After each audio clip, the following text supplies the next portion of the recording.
গাজীপুরের তুরাগ নদীর পার। এখানে আমি যেই জায়গাটাতে আসছি, এই পাশে পূর্ব পাশে গাজীপুর, এই পাশে সাভার, পশ্চিম পাশে সাভার।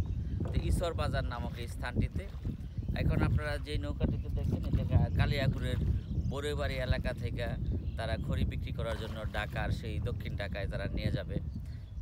আমিনবাজার পর্যন্ত ওই দিকে নিয়ে তারা খড়ি, এখানে অলরেডি তারা 10 মণ খড়ি বিক্রি করেছে এই বাজারে বিভিন্ন ব্যবসায়ীর কাছে। তো এটা অনেক আদি এবং প্রাচীনতম ব্যবসার মধ্যে একটি অন্যতম ব্যবসা। এই ব্যবসাটি অনেক বিলুপ্তির পথেই, অনেকে এখন আর এই নদীপথে কেউ খড়ি বিক্রি করে বেড়ায় না। তবে নদীপথে এই পরিবহন খরচ কম হওয়ায় এই যে আপনারা যে 1 মণ খড়ি দেখতে পাচ্ছেন, এই 1 মণ খড়ির মূল্য তারা 250 টাকা রাখছেন। তো এই বাজারে বেশ কিছু ব্যবসায়ীরা তারা এই মিষ্টির দোকানে, তারপরে এখানে কিছু পালবাড়ি আছে, পালবাড়ির লোকজন তারা এই খড়িগুলা ক্রয় করেন। তো বিভিন্ন অঞ্চল থেকে আনা এই খড়ির ব্যবসা, এটা অনেক আদিকালের ব্যবসা। এই নৌপথে, এই তুরাগ নদীর পাড় দিয়েই তারা বিভিন্ন অঞ্চলে যায় ব্যবসা করেন। তবে ব্যবসার সেই আগের পরিবেশ নাই, এখন অনেক দুর্বল অবস্থায় তারা এই ব্যবসাটি টিকিয়ে রাখছে। তো টিকিয়ে রাখতে অনেক কষ্ট হলো। বেশ কয়েকজনের সাথে আমরা কথা বললাম, আপনাদেরকেও দেখাবো 2-1 জনের সাথে কথা বলে।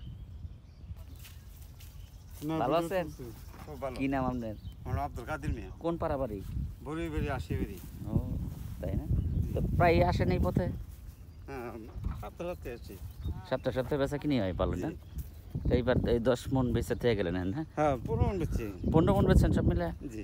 ওইদিকে আর কটা টটা বেচা হয়েছে কিছু? কয়টা বেচা হয়েছে? 10 মণ। 10 মণ, ও ভালো।